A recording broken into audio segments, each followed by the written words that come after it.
Plus, you're saying certain. I know you spoke to or you had some information from the fam. Like this is like you should only know this if you're doing the investigation. But I get it. They told the people 60. Hey, what's Stutterbox? Man, put that on Pyro. That's gonna be another story we gonna talk about later. What's Stutterbox got to do with something? I'm talking about that paperwork. You know exactly what I'm talking about. You saying I'm on paperwork? Yeah, bro, am I lying? Put that on Pyro. You not. Wax on paperwork? Put that on Pyro. You not. Put that on 6-0 Wax on paperwork.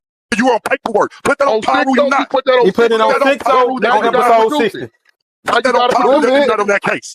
Produce it. Put that on Pyro that you're not on that case. You know I'm the one got told on. Put that on Pyro. But here's where things really turned heads. The feds mentioned Big U was tied to a 2021 case about the tragic passing of a young musician named R.W. But strangely, that detail didn't even make it into the full 75-page indictment. So what's the deal? Word is, Nevada's handling that part separately. But the streets are buzzing. And guess what else? The feds straight up started pulling Clubhouse rants and podcast clips, stuff that Wack 100 himself said online, and used them as evidence. Yeah, they treating his audio like court receipts. This is when DJ Academics jumped in and spotted the madness first, and he didn't sugarcoat anything either. In an interview, he told Wack directly, "I think you tipped off Big U." And instead of denying it or clapping back serious, Wack just laughed. Who does that when their name is being floated around in a federal case? The one that then got on me the most, right, is Birdman. Yeah, I'm a dude to keep it 100. Ain't nobody bigger than the politics. That's my brother, and we get on each other. But Birdman, out of everybody, Birdman that got on my ass, like, on me. He told me how dissatisfied he is. He said, "I love you. You my brother. I ain't never going to." You know that. We done been in the trenches together. But God damn it, just the way when I came in, I swear it was 50 and like 2 people. He was like 3 or 4 deep. Radio guys, like regular. So when I went over there, I said, "Yo, check this out." He like, "Wack, what's up?" I said, "Man, game in the alley, 50 deep. It don't make sense for you to restrict him from coming in, and then you got to come out, and you got 50 out your waiting on you." That's not how innocent people react when the heat's on. But this ain't the first time people been side-eyeing Wack like he might be on some informant stuff. Let's take it back to 2006. Wack and his brother got pulled over in Texas. Cops found loaded mags and more in the ride. Both of them were already convicted felons. This should have been an open and shut federal case. But here's the twist, and the whole case vanished 5 years later in 2011. And no, it didn't get tossed because of bad evidence or some illegal search. The judge even denied the motion to suppress. The case was dropped under something rare called "in the interest of justice." If you know anything about how courtrooms talk, then you already know what that phrase, "in the interest of justice," usually means. Cooperation.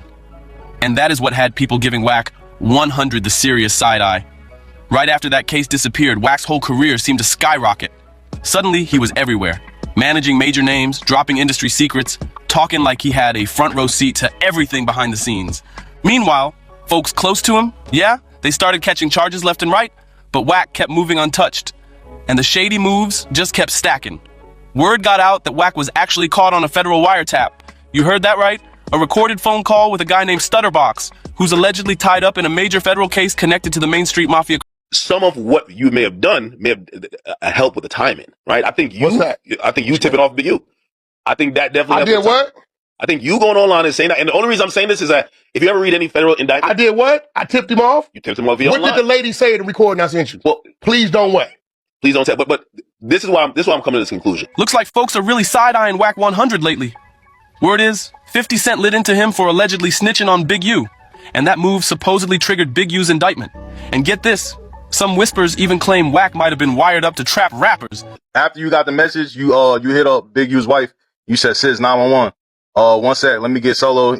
And you gave him a heads up. What I tell him? You said, "One sec, let me get Solo. He needs to leave. Bad." In caps, all caps. He needs to leave. I said it's so bad, right? Yeah, full bad.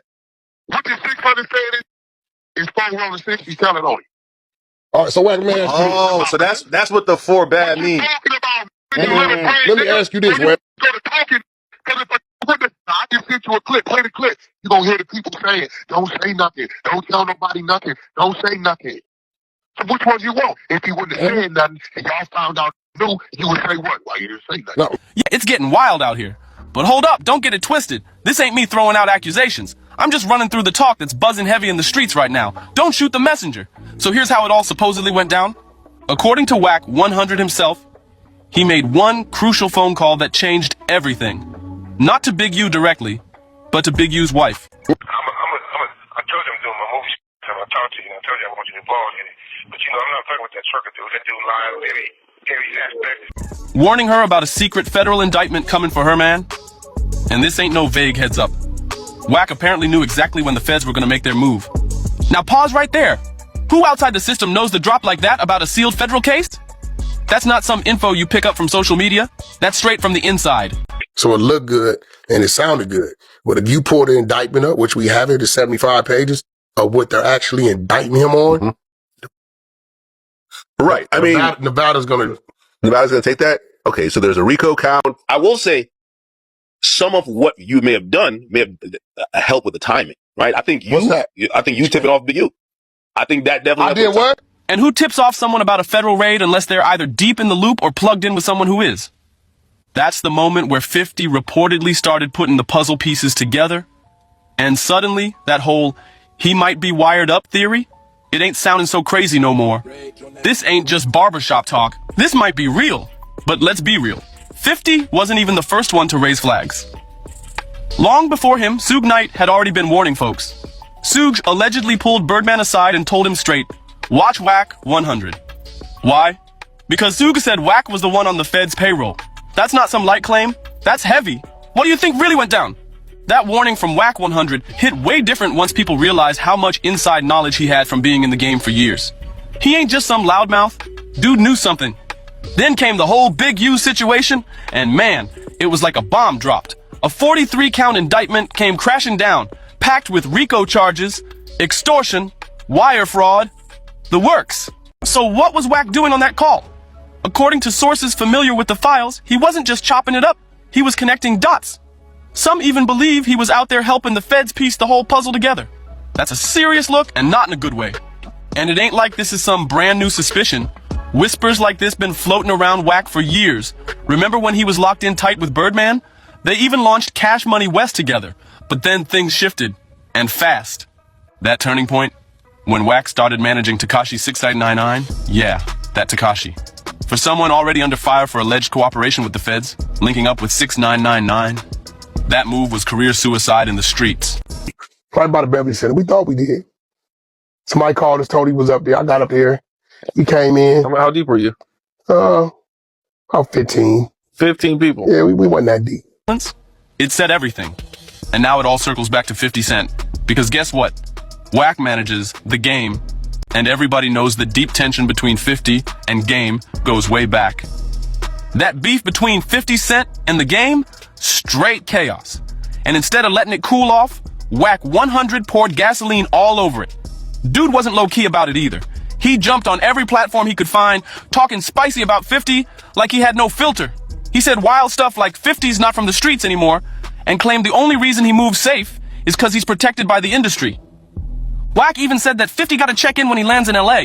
Like he basically implied that without the green light from certain people, 50 ain't safe on the West Coast. That's not light talk, that's bold. But Wack wasn't just popping off for clout. He brought up a whole situation to back it. He said he and his crew pulled up to the SLS hotel trying to confront 50 face to face.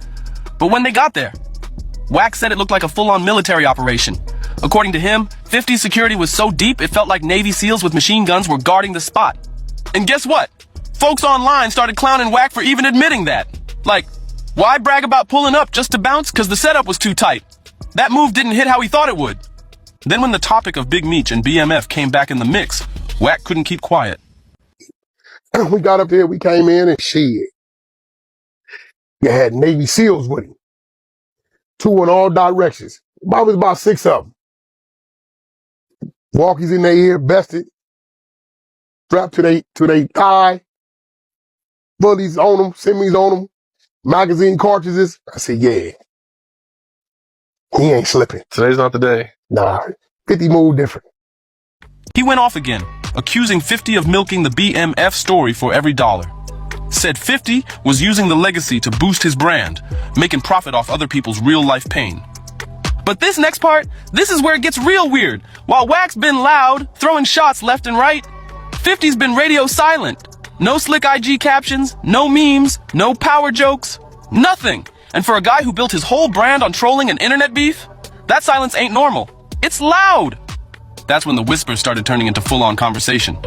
People close to the scene started saying the quiet part out loud. Maybe 50's not ignoring Wack out of strategy. In fact, Wack admitted in an interview that Birdman pressed him about why he was working with someone so toxic. Birdman didn't make a scene or blast him publicly, but the energy changed. He started moving different, distant, cold, cautious. That silence